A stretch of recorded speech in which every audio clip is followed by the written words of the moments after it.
అసలు నువ్వు లేవనే విషయం కూడా వాళ్ళు రియలైజ్ అయ్యుండరు. అలాంటిది ఇప్పుడు ఇంత దూరం మనల్ని వెతుక్కుంటూ ఎవరొస్తారు చెప్పు? ఒకవేళ వచ్చినా కూడా మనల్ని పట్టుకోవాలంటే వాళ్ళు ఇంకో జన్మెత్తాలి. ఏమో కళ్యాణ్, నాకు చాలా భయంగా ఉంది. మనకి పెళ్లి కాకుండా మా నాన్న మనుషులకు గాని దొరికితే మా నాన్న ఇద్దరిని ప్రాణాలతో వదలడు. మన పెళ్లికి అన్ని ఏర్పాట్లు చేసేసాం. ఇంకో 30 మినిట్స్ లో మన పెళ్లి కూడా అయిపోతుంది. నువ్వేం కంగారు పడకు. ఇక్కడెందుకు ఆపావు? మన పెళ్లి చేయడానికి పంతులు గారిని ఇక్కడికి రమ్మని చెప్పాను. శ్రావ్య, అలాగే అన్ని స్టేషన్స్ కి, చెక్ పోస్ట్లకి మన ఇన్ఫార్మర్స్ కి అమ్మాయి ఫోటో పంపించండి. గంటలో అమ్మాయి ఎక్కడుందో నాకు తెలియాలి. అలాగే మేడం. ఓకే కేదార్, ఇక్కడ ఈ అమ్మాయిని ఎక్కడైనా చూసారా? చూడలేదమ్మా. మీరు ఏమైనా చూసారా? లేదు మేడం. నమస్తే పంతులు గారు. నమస్తే నమస్తే. కళ్యాణ్ అంటే నువ్వేనా బాబు? అవును పంతులు గారు, నేనే పెళ్లి కొడుకు. ఈ అమ్మాయే పెళ్లి కూతురు. నమస్కారం అండి. నమస్తే అమ్మా. చూస్తుంటే పెద్దింటి పిల్లల్లా ఉన్నారు. ఇలా గుళ్ళో పెళ్లి చేసుకోవడం ఏంటి బాబు? నేను తను ప్రేమించుకున్నామండి. మా ఇంట్లో పెళ్లి ఒప్పుకోరు. అలా అని మేము ఒకరు లేకుండా ఒకరు బ్రతకలేము. ఈ అమ్మాయిని ఎక్కడైనా చూసారా? చూడలేదమ్మా. చూడలేదా? ఏం చేయాలో తెలియక, ఇలా ఏమీ చేయలేక, ఎవరికి చెప్పకుండా తెలియకుండా పెళ్లి చేసుకుందాం అనుకున్నాం. అంతా బానే ఉంది కానీ ఆ అమ్మాయి వాళ్ళ నాన్న పెద్ద మనిషి అంటున్నావు. పెళ్లి మధ్యలో గాని, పెళ్లి అయ్యాక కానీ, పెళ్లి చేసినందుకు కానీ నాకే సమస్య రాదు కదా బాబు. మీరు అలాంటి టెన్షన్స్ ఏం పెట్టుకోకండి పంతులు గారు. మమ్మల్ని వెతుక్కుంటూ ఎవరూ రారు. ఎక్స్క్యూజ్ మీ, ఈ అమ్మాయిని ఎక్కడైనా చూసారా? చూడలేదు మేడం. దాత్రి ఏమైనా తెలిసిందా? లేదు కేదార్, ఎవరు హేమాని చుట్టుపక్కలే చూడలేదు అంటున్నారు. సరే, మీరు ఇంతలా అడుగుతున్నారు కాబట్టి ఒప్పుకుంటున్నా. కానీ ముందు మాట్లాడినట్టు 20,000 కాకుండా నా సంభావన 50,000 ఇస్తే అప్పుడు ఒప్పుకుంటాను. సరే పంతులు గారు, అలాగే ఇస్తాం. కానీ మా పెళ్లి మాత్రం 30 నిమిషాల్లో అయిపోవాలి. అలాగే కానిచ్చేద్దాం నాయనా. దాత్రి కూర్చో, వెళ్దాం. ఏమైంది దాత్రి? ఒక్కసారి వాళ్ళని కూడా అడుగుదాం పద. ఎక్స్క్యూజ్ మీ, మీరు ఇందాక చూపించిన ఫోటో ఇంకొకసారి చూపించరా? నువ్వు ముందు, నేను చూపిస్తాను. అంతా సెట్ చేసి ఇంకొక అరగంట మనం మీ వాళ్ళకి దొరకకుండా ఉంటే చాలు. ఒక్కసారి దేవుడి సమక్షంలో నేను నీ మెడలో 3 ముళ్ళు వేస్తే ఇక మనల్ని ఆ చావు కూడా విడదీయలేదు. జగదాత్ర అక్క. ఎక్కడ చూడలేదండి. ఆ అమ్మాయి ఫోటో మరెందుకు చూపించమని అడిగారు?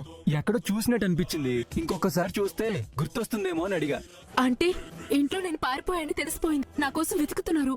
సారీ అండి. కళ్యాణ్, జగదాత్రి అక్క వాళ్ళు నా కోసమే నా ఫోటో పట్టుకుని వెతుకుతున్నారు. హేమా, నువ్వు పానిక్ అవ్వకు. మనం ఇక్కడి నుంచి వెళ్ళిపోదాం. కేదార్, వాళ్ళు వెళ్ళిపోతున్నారు పద. ఎక్స్క్యూజ్ మీ, ఈ అమ్మాయిని ఎక్కడైనా చూసారా? హలో బాస్, మిమ్మల్ని అడుగుతున్నాం. ఈ అమ్మాయిని ఎక్కడైనా చూసారా? నాకేం తెలీదు. అరే, బాస్, ఫోటో కూడా సరిగ్గా చూడకుండా తెలీదని అలా వెళ్ళిపోయాడండి. కళ్ళల్లో కంగారు, మొహం నిండా ఎక్కడ దొరికిపోతామో అన్న భయం. ఖచ్చితంగా తనేదో తప్పు చేస్తున్నాడు కేదార్. కార్ నెంబర్ గుర్తుంది కదా? ముందు హేమని పట్టుకుని మళ్ళీ వీడి సంగతి చూద్దాం. సరే పద వెళ్దాం. ఈ అమ్మాయిని ఎక్కడైనా చూసారా మీరు? దాత్రి, వాళ్ళకు కూడా తెలియదంట. ఎవరిని అడిగినా తెలియదంటున్నారు. ఇప్పుడు ఏం చేద్దాం దాత్రి? వాళ్ళు సిటీ దాటి వెళ్ళలేరు కేదార్. ఇంత పెద్ద సిటీలో వెతికి పట్టుకోవడం మాత్రం కుదరదు. కళ్ళ ముందే ఉన్నారు కానీ మనకు కనిపించట్లేదేమో అనిపిస్తుంది. హేమ మన చుట్టుపక్కలే ఎక్కడో ఉందనిపిస్తుంది కేదార్. మనం కానీ ఆ అమ్మాయిని సేఫ్ గా తీసుకెళ్లకపోతే ఓటమి తెలియని, మచ్చలేని, గట్టమనేని కుటుంబం అందరి ముందు ఓడిపోతుంది. దేవ అందరి ముందు తప్పు చేసిన వాళ్ళ తలదించుకోవాలి. తప్పు చేసిన వాళ్ళని శిక్షించడం తప్ప తప్పు చేయడం తెలియని అఖిలాండేశ్వరి గారి మాట పోతుంది. అంత మంచి కుటుంబానికి ఇంత పెద్ద సమస్య రాకుండా ఎలాగైనా ఆపాలి కేదార్.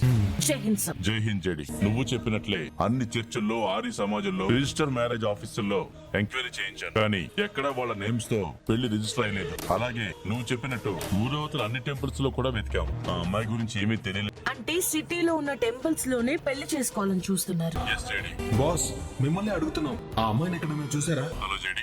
సార్. నేను మన వాళ్ళని కూడా అన్ని టెంపుల్స్ ని చూడమని చెప్తా. మీరు కూడా ట్రై చేయండి JD. Okay sir, thank you. జై హింద్. మీరు ఇక్కడే నిల్చోండి, దేవుడికి దండం పెట్టుకోండి. నేను లోపల పూజ చేసి వస్తాను. ఏమైంది దాత్రి? ఇందాక కార్ దగ్గర ఉన్న అమ్మాయి హేమలా ఉంది కదా? ఏమో దాత్రి, నాకు ఐడియా లేదు. ఆ అబ్బాయి కూడా కార్ తీసేటప్పుడు మనల్ని చూసి చాలా కంగారు పడ్డాడు. నాకేం తెలీదు. పైగా పెళ్లి బట్టల్లో ఉన్నాడు. వాళ్ళే అయితే మనం వాళ్ళ కోసం వెతుకుతున్నామని తెలిసిపోయి ఉంటుంది కదా. మనకి అస్సలు టైం లేదు దాత్రి. ఏ నిమిషమైనా వాళ్ళు పెళ్లి చేసుకోవచ్చు. నమ శివాయ, నమ శివాయ, ఓం నమ శివాయ, నమ శివాయ, నమ శివాయ, ఓం నమ శివాయ. అనుకోగానే పంతులు దొరికేశారు. పంతులతో ఏం పని దాత్రి? వాళ్ళెంత దూరం పారిపోయినా మనకి తెలియకుండా ఎక్కడ దాక్కున్నామని చూసినా, అందరి కళ్ళు కప్పి దొంగలా పెళ్లి చేసుకుందామని చూసినా వాళ్ళ పెళ్లి జరగదు కేదా. ఈ పూజారి మనల్ని వాళ్ళ దగ్గరికి తీసుకెళ్తాడు. రా చెప్తాను. గురుగారు, ఒక నిమిషం. మెడలో మంగళసూత్రం ఉంది అంటే పెళ్లి వేడుక కాదు. మరి దేనికి పిలిచారు?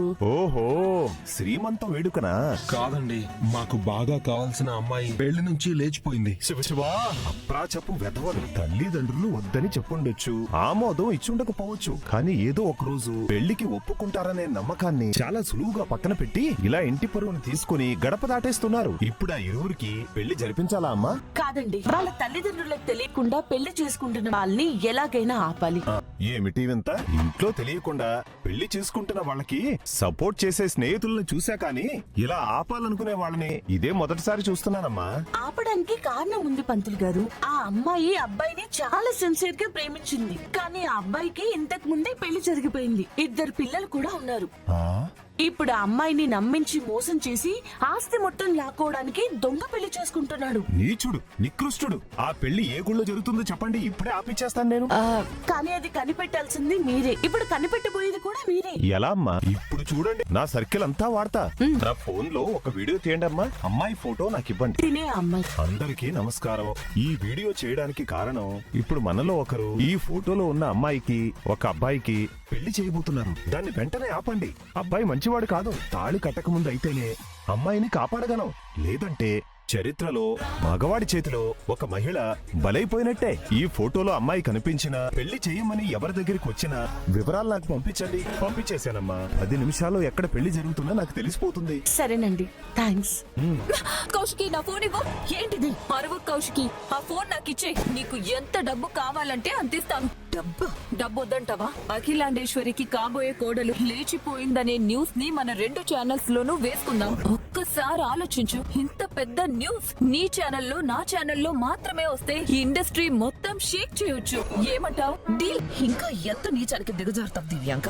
న్యూస్ అంటే నలుగురికి ఉపయోగపడేది చెప్పాలి, నలుగురు తెలుసుకోవాల్సింది చెప్పాలి. లేదా నువ్వు చెప్పేది నిజమని జెన్యూన్ గా నువ్వైనా నమ్మాలి. అంతేకాని నీ స్వలాభాల కోసం, నీ కక్షలు సాధించడం కోసం ఒకరి మీద బురద చల్లడం కాదు న్యూస్ అంటే. నీలాంటి కొంతమంది వల్ల మీడియా మొత్తానికి చెడ్డ పేరు వస్తుంది. నా మీద చేయి చేసుకుని చాలా పెద్ద తప్పు చేశావు కౌశికి. అయినా నేను ఈ ఫ్యామిలీ గురించి ఎలా చెప్పుకుంటే నీకేంటి? వీళ్ళ గురించి నలుగురు మాట్లాడితే నీకేంటి? అసలు వీళ్ళ పరువు పోవడం వల్ల నీకొచ్చే నష్టం ఏంటి? ఎందుకంటే వీళ్ళు నా వాళ్ళు, ఇది కూడా నా కుటుంబం లాంటిదే కాబట్టి. హేమ లాంటి చెల్లి నా ఇంట్లో కూడా ఉంది కాబట్టి మర్యాదగా చెప్తున్నాను దివ్య, నువ్వు తీసిన ఆ వీడియో డిలీట్ చేసి సైలెంట్ గా కూర్చో. లేదంటే నువ్వు చేసిన ఈ పని అఖిలాండేశ్వరి గారికి చెప్పాల్సి. నీ ప్రవచనాలు ఏమైనా ఉంటే నీ దగ్గర పనిచేసే వాళ్ళకి చెప్పుకో, నాకు కాదు. నాకు చెప్పకు కౌశికి. మర్యాదగా నా ఫోన్ ఇవ్వు. ఇవ్వు.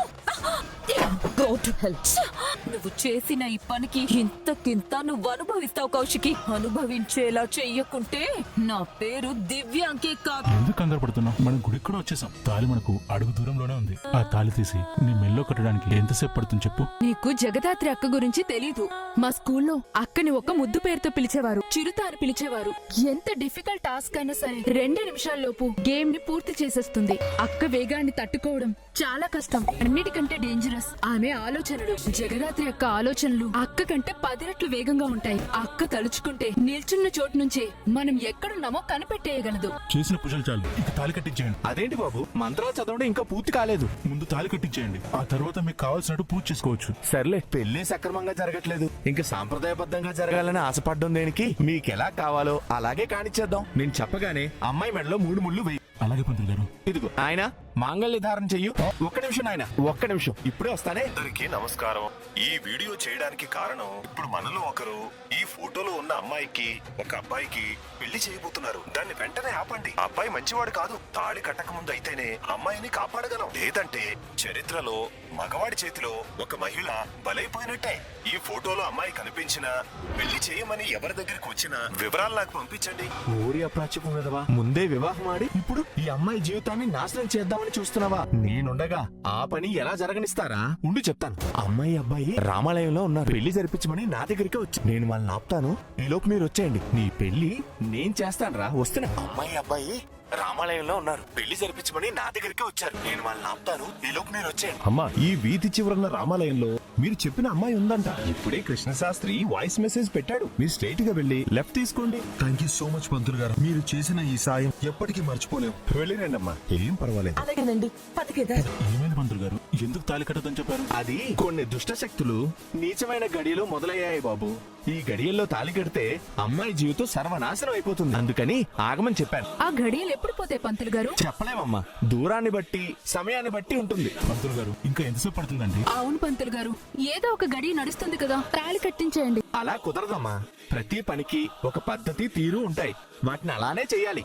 ఏదైనా మనం నమ్మితే నిజం, నమ్మకుంటే అబద్ధం అంటారు కదా పంతులు. ఇప్పుడు మేము కూడా ఈ మంచి గడియలు రాహుకాలాలు ఇవేమీ నమ్మకుండా తాళి కట్టేస్తే ఏమవుతుంది? ఏంటి, పెళ్లికి ముందే ఇలా దొరికిపోతారని ఎక్స్పెక్ట్ చేయలేదు కదా. మేము మేజర్స్, మేము ఏదైనా చేయొచ్చు. అడిగే అధికారం మీకు లేదు. అదేంటమ్మా, కొట్టాల్సింది నీచుండి కదా. వీడికి ముందే పెళ్ళేం జరగలేదు పంతులు గారు. వీళ్ళెక్కడున్నారో కనుక్కోవడానికి అలా అబద్ధం చెప్పాల్సి వచ్చింది. ఊర్నైను ఎక్కువ సంభావానికి కక్కుర్తిపడి ఇలాంటి వాళ్ళ చేతిలో పడ్డానేంటి?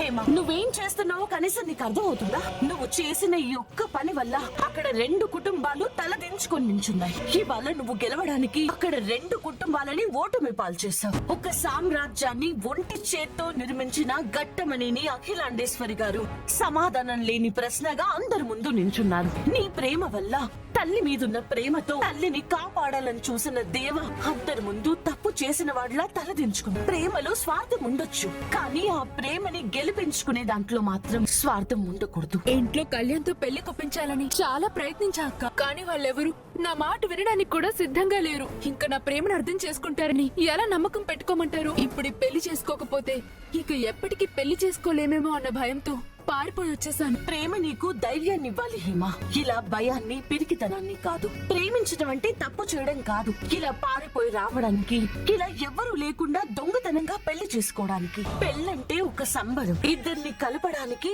ఇరువురి కుటుంబాలు ముందుకొచ్చి పండగలా చేసుకోవాలి.